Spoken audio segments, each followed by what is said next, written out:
John T for the Boxing Voice. And I'm delighted to say that I'm joined today by WBC International Featherweight Champ Isaac Lowe. How are you, Isaac? Yeah, good evening, pal. Thanks. A bit nice. The weather's a little bit nice. A bit cold, but the sun's out, so yeah, makes you smile a bit better. Is it snowed yesterday out there, or? No, we don't really get much snow up here. When it does try to snow, but we're obviously a seaside town, so with the sea, it usually melts pretty easy. But she's damn cold and all that. Yeah, fair play. Cool. Right. Well, look, last time out, another big win for you. So you're now up to 22 wins, 3 draws, still undefeated, which is fantastic. And you're on the huge Fury Wilder rematch card. How was the whole experience from fight night for you, Isaac?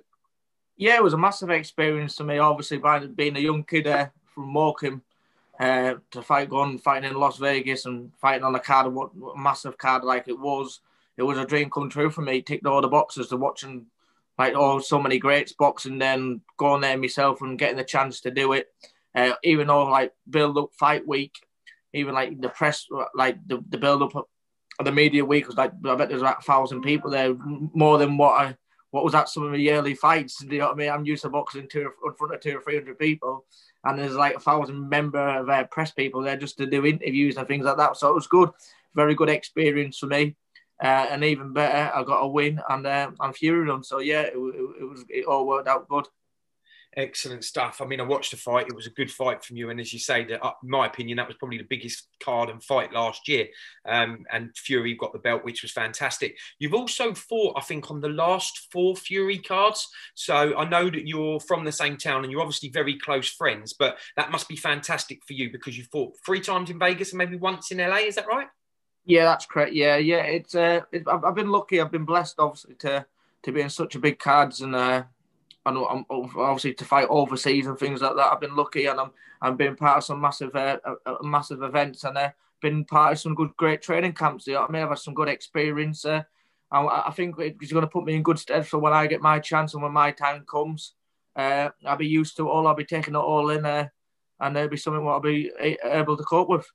That's excellent. That's something I was going to ask you. It must make you, not only do you get to be on those amazing cards, but you must sit there and think, I want to be headlining this. That's me. I want to be going for a world title.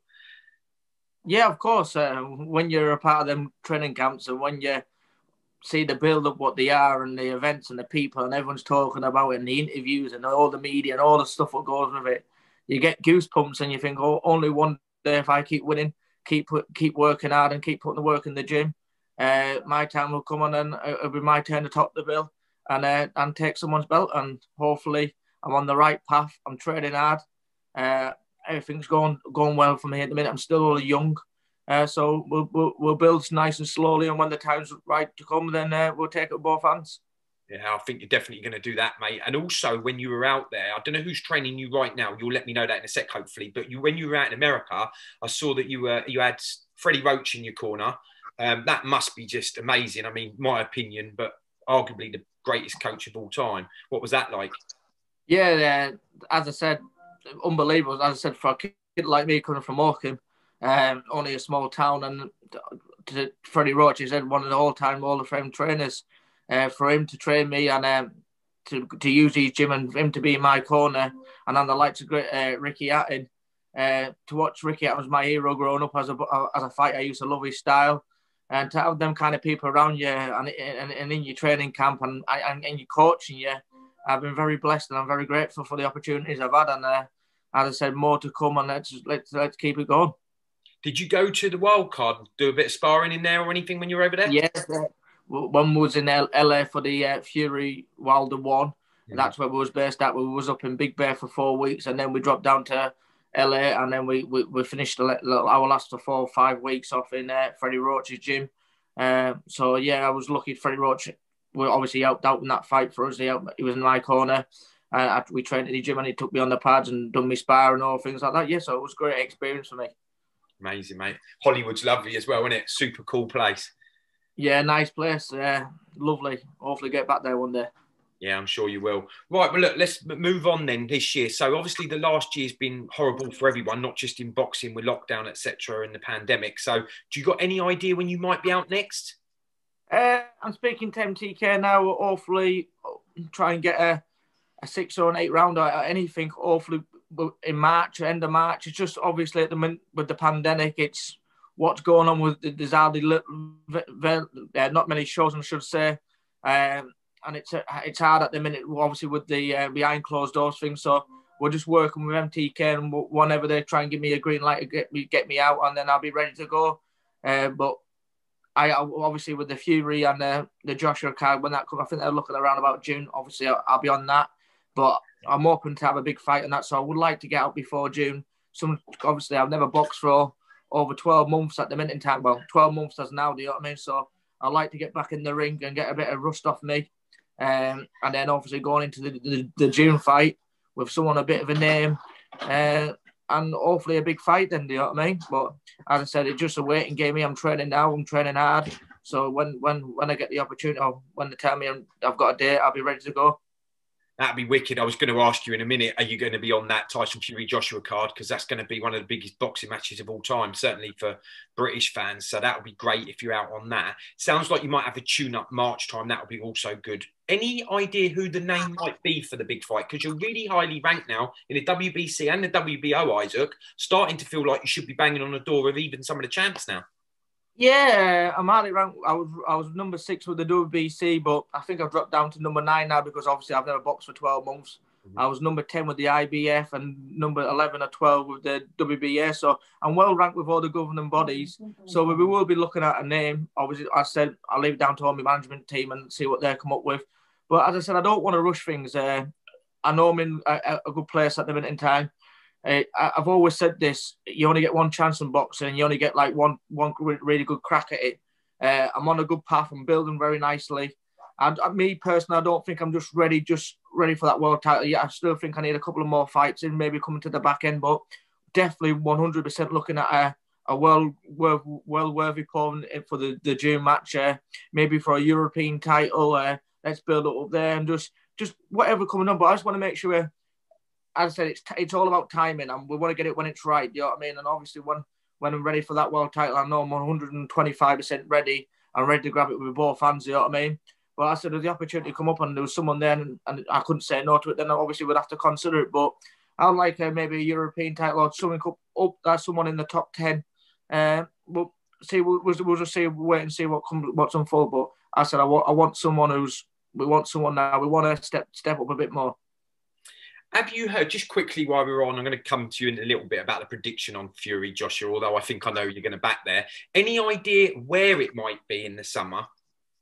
I don't really know. I've never really got into it too much. I've never really got into it with Tyson much. No one knows what's going on. I mean, with this pandemic, everyone's stuck of going around in circles by the looks of things there.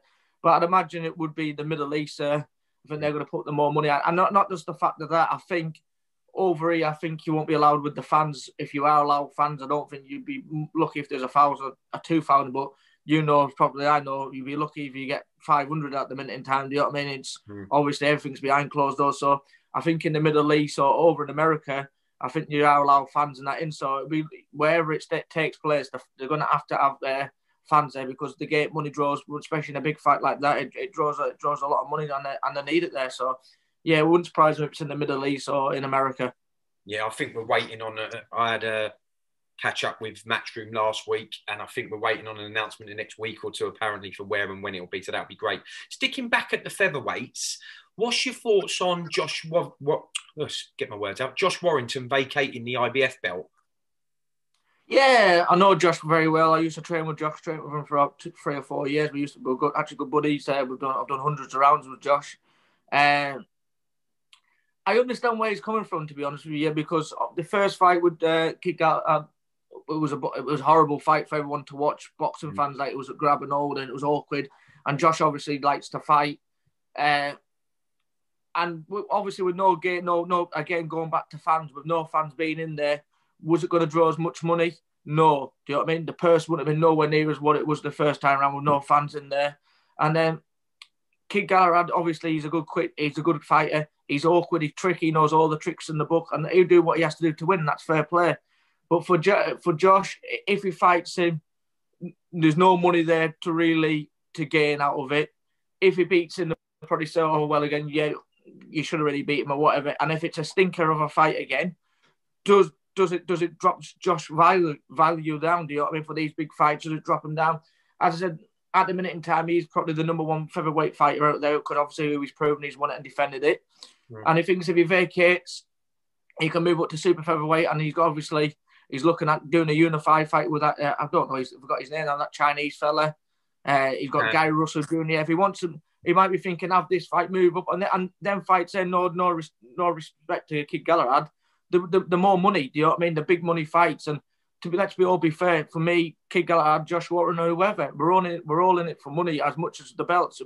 Where it's a business at the end of the day. We're here to make our families' lives better. We're getting in the ring, getting punched in the face. You're risking your life, so you want well paid for it.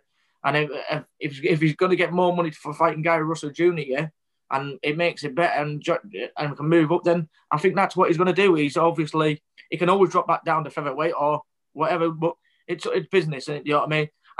I understand Kid Galahad wants to fight him, but when there's an opportunity of fighting someone else for more money or whatever the situation is, and there's no fans there, and you're getting half the purse what you should have got, it's one of them, innit? Do you know what I mean? So, but again, Kid Galahad and Jazz Dickens name went up my head there. Yeah, I think Jazz has improved tenfold these last few fights. He's obviously just coming off the back of the golden contract, which he's done fantastic in. He's obviously full of confidence. They've already fought before. It was a close enough. It was a good fight last time, but again, we're going back 4 or 5 years ago. They're both down at super bantamweight. Then they're back at featherweight now. Went off there. Are you there? Yeah, I've got you. Yeah. There was that super. So the featherweight now, and I think that'd be an interesting fight. So yeah, it's all good. Yeah, you answered my next question as well. You're a good talker. So I think for me, it feels that Josh Warrington wants that big career-defining fight, maybe in America. And also, what you've got to look at, I think Josh is 30 now. He's got 2 kids there. Do you know what I mean? How long I know obviously he's had good money and he's had good money all the way through his career, but how long do you want to go in the sport for? Do you know what I mean? You've got 2 kids there. Trust me, being a boxer, going away from your family, even if your family's with you and you're in training camp, you miss out on an awful lot of stuff. Well, the things what I've missed out on, going to families' weddings, families' parties, birthday, this and that, whatever, you miss out on, you miss out on your younger life. Do you know what I mean? Going places or whatever with your family. So I can maybe think where Josh is coming from. I'm 30. These fights here, big money fights to help him on his family. So he might only have 12 months or a bit more left in him. He might be thinking, get me money and bank it in and do what I can, and I can have a nice, happy retirement with my family, which you can understand that. Do you know what I mean? 100%, yeah. Who wins, do you think, because although Kid Galahad wants that fight, he's still going to fight now for the IBF because the purse bids, as you said, he's fighting Jazza Dickens. Who wins that, Jazza or Kid Galahad? Yeah, I'm going to go with Kid Galahad. I just think he's a smarter fighter. I think he's very tricky. He can make a good fighter look awkward. Do you know what I mean? He knows all the tricks in the book, grabs, holds, little step on your shoes, all the little sneaky tricks. He knows what to do.